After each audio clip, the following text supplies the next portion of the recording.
वालों ने कुछ बताया भी नहीं, क्या क्या किया होगा उसके साथ में। एक माँ बाप का कितनी उम्मीद होती है बेटी, फिर ससुराल वाले ऐसे करके फिर फरार हो जाते हैं तो कैसे न्याय मिलेगा? वो लोग को न्याय चाहिए। और मेरा छोटा बच्चा, उसकी माँ चीनी है दूध पीते बच्चे को।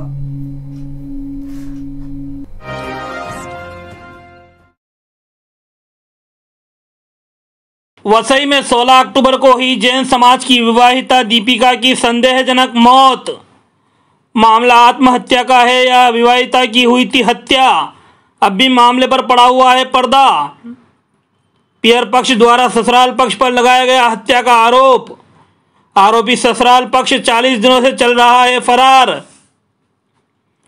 वसई के मानिकपुर पुलिस थाने की हद में न्यू गणेश कृपा बिल्डिंग मीरानगर नामक सोसाइटी में 16 अक्टूबर को दीपिका धनराज मेहता नामक विवाहिता महिला की संदिग्ध परिस्थितियों में मौत हो गई थी। मृतका दीपिका के ससुराल वालों ने मृतका की मौत के पीछे मृतका द्वारा गले में फांसी लगाकर पंखे से लटककर आत्महत्या किए जाने की बात कही थी। हालांकि मृतका के ससुराल पक्ष ने बिना पुलिस को सूचित किए मृतका को अस्पताल पहुंचा दिया, जहां अस्पताल प्रशासन ने महिला को मृत घोषित कर दिया था, जिसके बाद पुलिस को सूचित किया गया और पुलिस की देखरेख में मृतका के शव को वसई के पोस्टमार्टम सेंटर भेजकर शव का पोस्टमार्टम करवाया गया। यह सब कुछ घटनाक्रम काफ़ी जल्दी में घटित हुआ। ऐसे में मृतका के पियर पक्ष के लोग जो कि बोरीवली में रहते हैं, उन्होंने वसई पहुंचकर अपने बेटी के खोने के गम में बेसुध हालत में बिना परिस्थितियों की जांच किए मृतका का अंतिम संस्कार कर दिया और एक बारगी मामला खत्म सा हो गया। लेकिन मामले के 1-2 दिन बीतने पर पियर पक्ष को जब यह एहसास हुआ कि उनकी लाडली ने आत्महत्या नहीं की बल्कि उसके साथ साजिशन हत्या अंजाम दी गई है, तब पियर पक्ष ने वसई मानिकपुर पुलिस थाने में मामला दर्ज करवाने की भरसक कोशिश की। लेकिन मृतका के ससुराल पक्ष ने पैसे के दबाव के चलते मामला दबाने की पूरी कोशिश की। फिर जब पीड़ित परिवार ने मजबूर होकर पुलिस महकमे के सबसे आला अधिकारी मीरा भाईंदर आयुक्त सदानंद दाते के से गुहार लगाते हुए मामले में न्याय की मांग की और पुलिस आयुक्त ने मानिकपुर पुलिस को निर्देश दिए, तब जाकर विभिन्न धाराओं के तहत मामला दर्ज हुआ। जैसे ही मामला दर्ज हुआ आरोपी फरार हो गए। मामले के तत्कालीन जांच अधिकारी के डुलमुल रवैये के चलते आरोपी कानून की गिरफ्त से दूर ही रहे, जिसके बाद फिर एक बार पीड़ितों द्वारा आला अधिकारियों से गुहार लगाए जाने पर मामले के जांच अधिकारी को हटा दिया गया एवं मामले की जांच नए अधिकारी को सौंपी गई। तब वर्तमान जांच अधिकारी ने सही दिशा में जांच कर न्यायालय के सामने तथ्यों को सही से पेश किया, जिस कारण न्यायालय ने आरोपी ससुराल पक्ष की अग्रिम जमानत नामंजूर कर दी, जिसके बाद अब पीड़ित परिवार को न्याय मिलने की उम्मीद महसूस हुई। हालांकि सभी आरोपी अभी भी फरार है, जिनकी तलाश मणिपुर पुलिस कर रही है। इस मामले के शुरुआती कुछ पहलू बेहद संदेहजनक रहे हैं, जैसे कि आरोपी ससुराल पक्ष ने बिना पुलिस को सूचित किए मृतका के शव को क्यों उतार दिया। अगर यह मान लिया जाए कि जिस वक्त मृतका को पंखे से उतारा गया था तब मृतका की सांसें चल रही होंगी और मृतका की जान बचाने तुरंत अस्पताल ले जाया गया, लेकिन तब भी ससुराल पक्ष ने खुद पहले दिन आकस्मिक मृत्यु का मामला दर्ज क्यों नहीं करवाया। जैसा कि पीड़ित परिवार का आरोप है कि स्थानिक मणिपुर पुलिस ने पहले उनकी शिकायत दर्ज नहीं की और आला अधिकारियों के निर्देश के बाद मामले के 5 दिन बीतने पर एफआईआर दर्ज की थी। तो पुलिस के इस रवैये के पीछे का कारण क्या था? क्या एक इंसान की जान चली जाना किसी मामले के दर्ज होने के लिए काफ़ी नहीं है? पीड़ित परिवार ने यह आरोप भी लगाया कि जब तक मामला दर्ज नहीं हुआ था तब तक आरोपी परिवार वसई में ही था और मामला दर्ज होने के बाद आरोपी फरार हो गए। तो अगर ससुराल पक्ष इस मामले में गुनहगार नहीं है तो कानून से भाग क्यों रहे हैं? खैर, इस पेचीदा मामले में सवाल तो और भी कहीं उठने बाकी है, लेकिन फिलहाल इतना ही कहा जा सकता है कि एक माँ जो कि अपने कुछ महीने के बच्चे को छोड़कर हमेशा के लिए चली गई है, उस माँ के मासूम बच्चे समेत परिवार को न्याय जरूर मिलना चाहिए। ब्यूरो रिपोर्ट, प्रवासी एकता न्यूज। क्या नाम आपका सर? धनराज मेहता। मेहता जी, आपकी जो बेटी का मामला हुआ था वसई में, हाँ, वो उसमें क्या कहना चाहेंगे? मैं ये कहना चाहता हूँ कि मेरी बेटी को न्याय मिले। प्रशासन से और न्याय व्यवस्था से मुझे हाथ जोड़कर विनती है कि वो मुझे न्याय दिलाने में कष्ट करे और मैं मेरी बेटी को आगे और ये अपना समाज में या और किसी के साथ में ऐसा नहीं होवे, इसके लिए भी मैं सब समाज और सबसे प्रार्थना करता हूँ कि जल्दी से जल्दी मेरे को न्याय दिलाने का कष्ट करवावे और मेरा ये न्याय दिलाए और आगे समाज में ऐसा नहीं होना चाहिए। जो मेरे साथ में हुआ वैसा और समाज में किसी के साथ में नहीं होना चाहिए। क्या पानी मेहता। आप क्या कहना चाहेंगे? क्या कहना चाहूँगी कि वो मेरी बेटी इतनी होशियार थी, इतनी समझदार थी, और वो लोगों ने ऐसा किया, तो हमको जल्दी से जल्दी न्याय चाहिए बस। और उसमें न्याय ये कि अपन बोलते हैं कि भारत में बेटी पढ़ाओ बेटी बचाओ, फिर ऐसा होएगा तो क्यों बेटी पढ़ाएगा और कौन बेटी बचाएगा? एक माँ बाप कितना उम्मीद के साथ बच्चे को बड़ा करते हैं, पढ़ाते लिखाते, अरमानों के साथ ससुराल में भेजते हो, फिर ससुराल वाला ऐसा करेंगे तो कौन भरोसा करेगा? फिर अगली पिंडी में ऐसा क्या हो सकता है? वो न्याय चाहिए कि समाज में भी ऐसा ना होए किसी के साथ में। और पूरा डिपार्टमेंट, समाज, भारत की बेटी है, वो सब साथ में रह के हमको न्याय दिलाए, बस इतना चाहिए मेरे को। दीपिका भी आने वाली नहीं है, वो इतनी बहादुर लड़की थी, उसको बच्चे को वो अकेली पाल सकती थी, वो कुछ भी कर सकती थी, लेकिन हमको मौका ही नहीं दिया। उस ससुराल वालों ने कुछ बताया भी नहीं क्या क्या किया होगा उसके साथ में।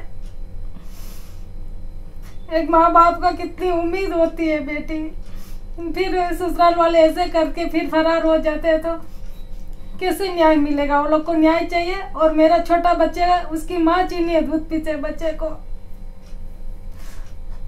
तो उसके बच्चे को भगवान के भरोसे अभी तो वो, लेकिन बाद में भगवान उसको भी कुछ हमारे पास दिलाएगा या कुछ उसके लिए हम करेंगे जो भी हो सकेगा वो बच्चे के लिए।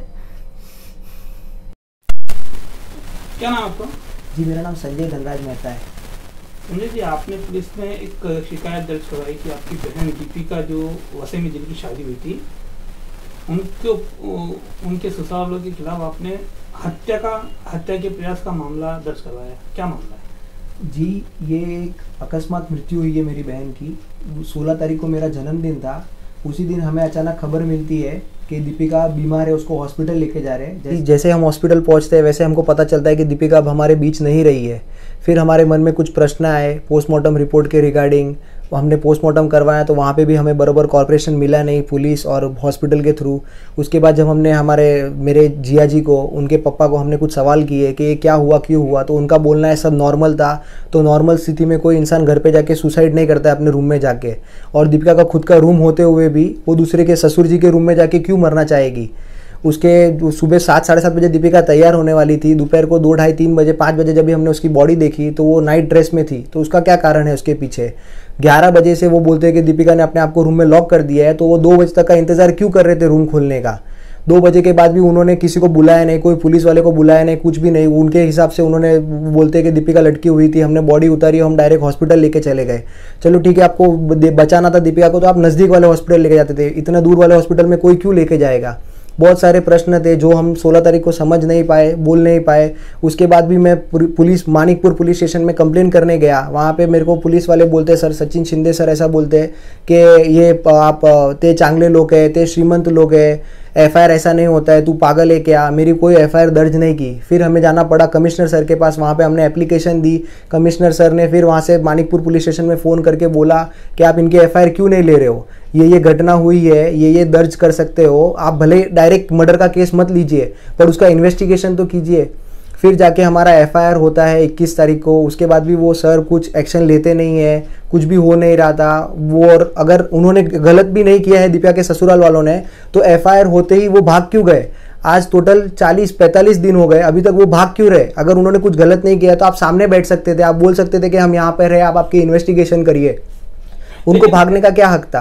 क्यों भागे वो? आप बोल रहे हो भाग गए, लेकिन 8 दिन तक तो वो यहीं थे। 8 दिन तक नहीं थे सर, उन्होंने 21 तारीख को शोक सभा की। क्योंकि तब तक वहाँ पे क्यों थे? क्योंकि उन्होंने FIR होने नहीं दी हमारी। उनके पास पैसा है, वो पावर के हिसाब से उन्होंने हमारी FIR होने नहीं दी। जैसे ही हमारी FIR होती है 21 तारीख को हम FIR करके वसई से बोरीवली आते हैं, और 22 तारीख की सुबह सुबह हमको पता चलता है कि वो पूरा घर परिवार निकल गया है। तो उसके पीछे क्या कारण हो सकता है? वो क्यों भागे? उनको भागना ही क्यों चाहिए था? अगर उन्होंने कुछ गलत नहीं किया तो वहाँ पे रुक सकते थे।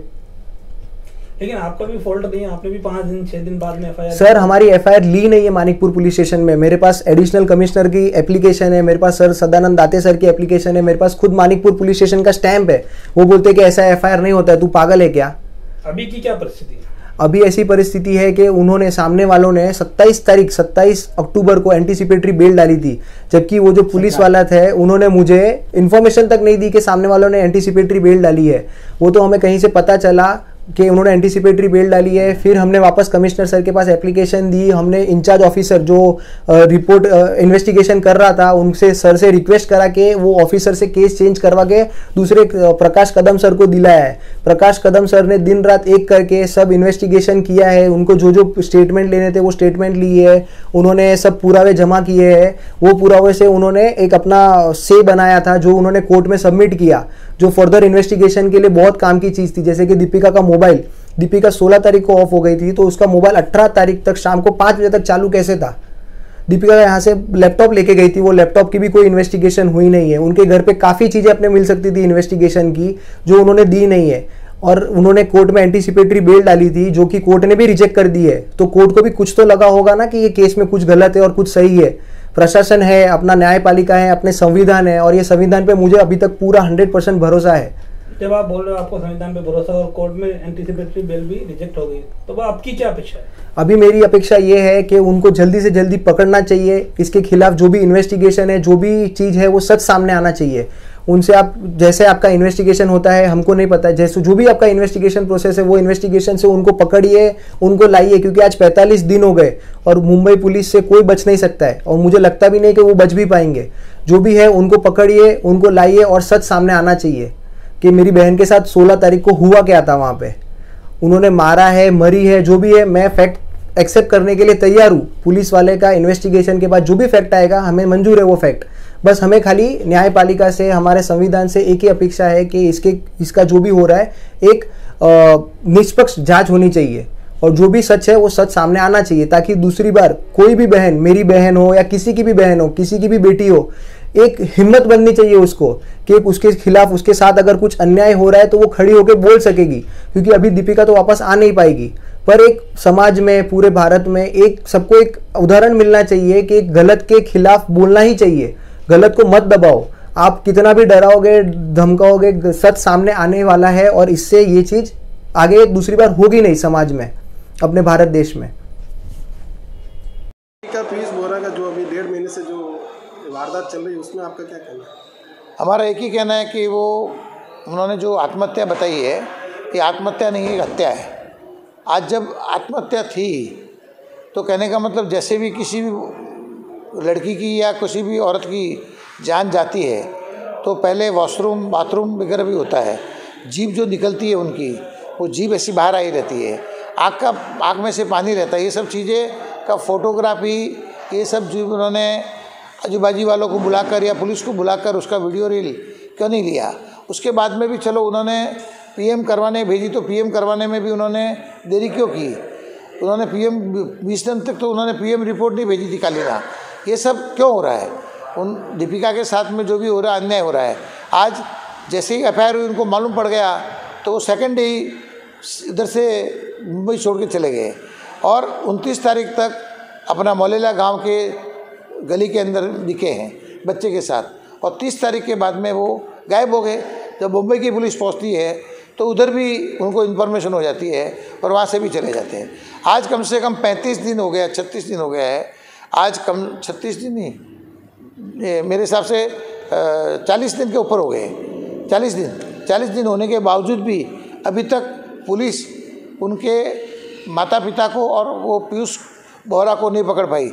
100% इसमें कोई ना कोई नहीं पकड़ने का कारण क्या है? जब हमारे कोई भी छोटे मोटे आरोपी होते हैं, एक दिन में नहीं पकड़े जाते हैं, तो सेकेंड डे उनके घर पे जाके पुलिस पकड़ लेती है, और उनके मोबाइल, उनके रिलेशन वाले वगैरह है। एक जन रहेगा तो ठीक है, 4 जन का फ़ोटो है, आज माँ बाप का फ़ोटो है उनका, उसके हस्बैंड का पीयूष बोरा का फ़ोटो है, और ये सब चीज़ें जो भी हुई है 100% पीयूष बोरा ने गलत किया है। पीयूष बोरा एक दिन पहले रात को 11 बजे किसी ओपनिंग में जाके आता है, उसके बाद 12 बजे सोता है, 12 बजे उसके साले को जन्म की ये हैप्पी बर्थडे कहता है, उसकी माँ ने उसको हैप्पी बर्थडे करता है, और उसी रात को उसका मतलब हत्या हो जाती है, और सेकेंड डे उसको 11 बजे उसके ससुरे वगैरह मुंबई जाके उसको बताते कि इसकी हत्या हो गई। ये सचमुच गलत है। पुलिस इन पर सख्त से सख्त कार्रवाई करे, और मेन खुशी की बात है कि सत्य में जयते, सत्य की हमेशा जीत होती है। हमारे इस बाबत में उसका भाई जो मेहता, संजय मेहता, वो आज भरसक कोशिश कर रहा है। आज उन्होंने एंटीसेप्टिक भी डाल दी। आज 40 दिन से वो घूम रहे हैं, एंटीसेप्टिक क्यों डाल रहे हैं?